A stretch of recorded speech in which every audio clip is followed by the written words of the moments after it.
드디어 김민재 선수가 바이에른 뮌헨 소속으로 첫 번째 챔피언스리그 경기를 준비하고 있는데 심지어 상대가 맨체스터 유나이티드죠. 그러다 보니까 이제 더 기대가 되는 매치가 아닐까 싶은데요. 일단 이 경기는 아무래도 맨유의 상황이 지금 너무나 안 좋아요. 부상자도 많고 그리고 최근에 이 경기의 흐름도 좀 안 좋기 때문에 맨유가 약간 수비 라인을 내린 상태로 경기를 하지 않을까 싶거든요.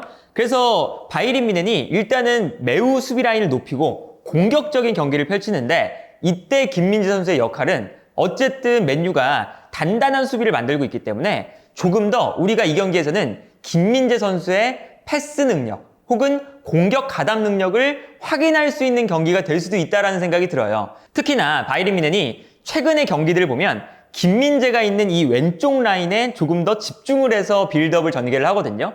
가장 크게 드러났던 부분이 어떤 거였냐면 프리시즌에 이 미드필더 라인에 키미히와 라이머가 지금 배치되잖아요. 근데 이 두 선수의 자리가 처음에는 바뀌어 있었어요. 라이머와 키미히였거든요. 그런데 왼쪽 라인에서 김민재를 중심으로 이 왼쪽 라인에서의 패스 빌드업 이런 거를 주고받는 걸 투엘 감독이 원하다 보니까 사실 라이머가 볼을 물론 이제 이 선수도 정말 다재다능한 선수지만 키미히만큼 볼을 받아서 빌드업을 전개하거나 이런 게 좀 부족했어요. 그러다 보니까 곧바로 그 다음 경기에서 라이머를 오른쪽으로 보내고 키미히를 다시 왼쪽으로 보냈죠. 그러면서 이제 자연스럽게 김민재, 키미히, 알폰소 데이비스, 코망, 무시알라 이제는 여기에 더해서 케인까지 있죠.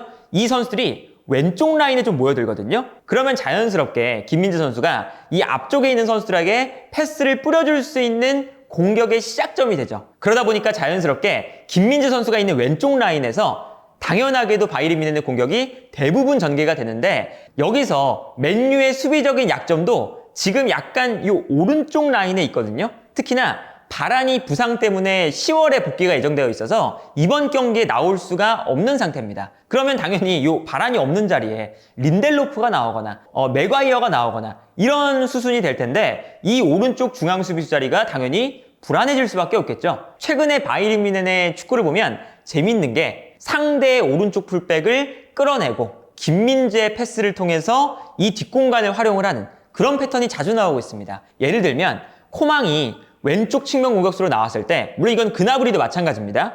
약간 내려오면서 볼을 받아주려는 동선을 가져가요. 그러면서 풀백을 끌어당기죠. 그러면 이 알폰소 데이비스는 스피드가 정말 빠른 선수이기 때문에 이 선수가 약간 뒤로 쳐져 있다가 코망이나 그나브리가 상대의 오른쪽 풀백을 끌고 나오는 순간 이때 뒷공간을 향해서 알폰소 데이비스가 정말 빠르게 뛰어 올라갈 때가 많죠. 그러면 그 순간 김민재 선수가 뛰어 올라가는 선수에게 한 번의 패스를 찔러줄 때도 있고요. 아니라면 내려오는 코망이나 그나브리에게 먼저 패스를 주고 코망이나 그나브리가 볼을 받아서 측면으로 뛰어나가는 알폰소 데이비스에게 패스를 연결해주는 이러한 형태가 많이 나오고 있어요. 그래서 실제로 바이에른 뮌헨이 지금 득점하는 패턴 중에 가장 많이 나왔던 패턴이 김민재를 시작으로 앞쪽으로 패스가 전개되고 앞쪽에서 볼을 받아서 뛰어나가는 알폰소 데이비스에게 2차적인 패스를 보내주고 근데 여기서 알폰소 데이비스가 상대의 측면 미드필더나 측면 수비수랑 스피드 경쟁을 하는데 여기서 완벽하게 이겨낸 다음에 안쪽에 있는 케인에게 크로스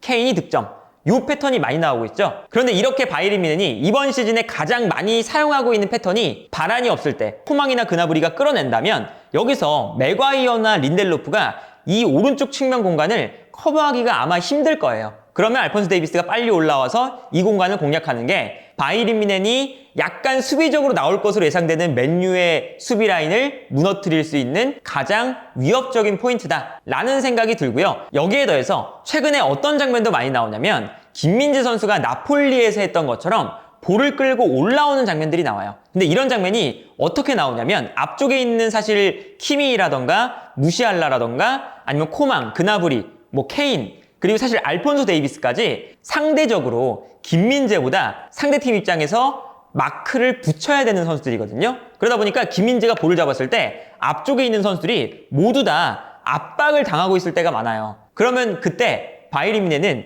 앞쪽에 있는 선수들이 내려오면서 김민재의 패스를 기다리는 게 아니라 오히려 올라가면서 수비를 끌고 움직여줍니다. 그러면 김민재가 충분한 공간이 생기면서 볼을 끌고 올라올 수 있는 기회가 생기죠.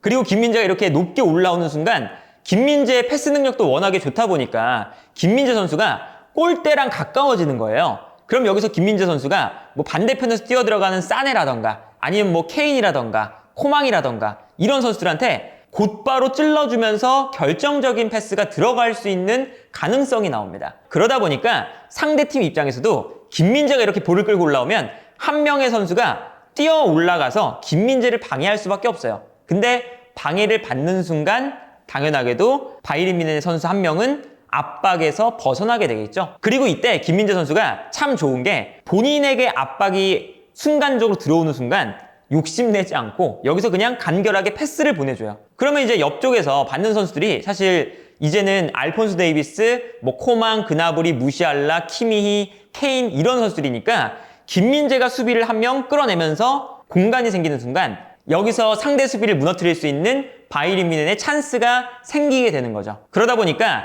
바이에른 뮌헨 입장에서는 김민재 선수의 움직임을 활용해서 맨유의 수비 라인을 무너뜨릴 수 있도록 김민재가 올라올 수 있게끔 만드는 공간을 만들어주는 거. 그리고 김민재 선수는 이렇게 볼을 끌고 올라왔을 때 상대 수비가 본인에게 끌려 나오면 적절한 패스를 찔러준다거나 아니면 본인에게 압박이 붙지 않았을 때 최전방으로 뛰어들어가는 선수들에게 물론 수비수지만 도전적인 패스를 찔러줄 수 있는 모습을 보여줘야 되지 않을까 싶고요.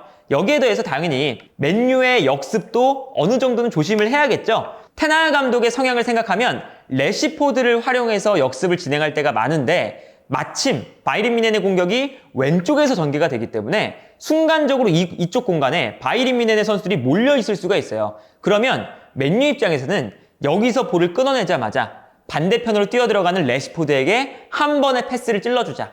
요 상상을 하고 있을 가능성이 높거든요. 브루노 페르난데스를 오른쪽 측면 공격수로 배치할 수도 있죠. 오른쪽 측면 공격수가 실제로 없는 상황이기도 하거든요. 그래서 지난 시즌에도 테나 감독이 종종 썼던 전술인데 브루노 페르난데스를 아예 오른쪽 측면 공격수로 씁니다. 그리고 여기서 브루노 페르난데스가 약간 중앙 지역으로 들어가주면서 공격할 때 순간적으로 중앙 지역에서 선수 숫자를 늘려주죠. 그러면 여기서 맨유가 역습을 전개하는 순간 브루노 페르난데스가 순간적으로 자유로워지는 상황이 나오거든요. 안쪽에서 뛰게 된다면 이때 브루노 페르난데스가 볼을 잡아서 반대편으로 뛰어들어가는 래시포드에게 한 번에 방향 전환을 해준다. 이 패턴이 맨유도 나올 수가 있고요. 그렇게 되면 김민재 선수 그리고 사실은 우파메카노가 반대편으로 뛰어들어가는 래시포드를 잘 따라가줘야 된다 라는 형태가 될 거고요. 그런데 바이에른 뮌헨 입장에서 다행인 것은 맨유가 오른쪽 라인에 브루노 페르난데스가 배치가 되면 김민재는 수비 라인을 끌어올렸을 때 왼쪽 공간에 대한 그런 위험성은 많이 사라지죠. 사실 스피드가 빠른 선수가 없으니까요. 그러다 보니까 편안하게 라인을 끌어올려서 공격을 하면 되는 상황이 나오지 않을까라는 생각이 들고 다만 이제 맨유의 최전방 공격수로 뛰고 있는 호일룬이 아마도 요 오른쪽 공간으로 뛰어들어갈 가능성이 높아요. 그러면 이제 김민재가 이 호일룬 정도는 따라가면서 측면 공간을 커버해 줘야 되는 거고 이렇게 호일룬이 의도적으로 오른쪽으로 계속 띄워주면서 김민재를 끌어낼 겁니다. 김민재뿐만 아니라 우파메카노도 약간 바이에른 뮌헨 입장에서는 왼쪽 측면으로 오게끔 만들겠죠. 그리고 이때 반대편에 래시포드가 뛰어가는. 그래서 이제 호일룬이 바로 패스를 보내주는 건 아니고 앞쪽으로 수비를 끌어냈다가 순간적으로 올라오는 브루노 페르난데스에게 볼을 떨어뜨려주고 여기서 브루노 페르난데스가 반대편으로 방향 전환.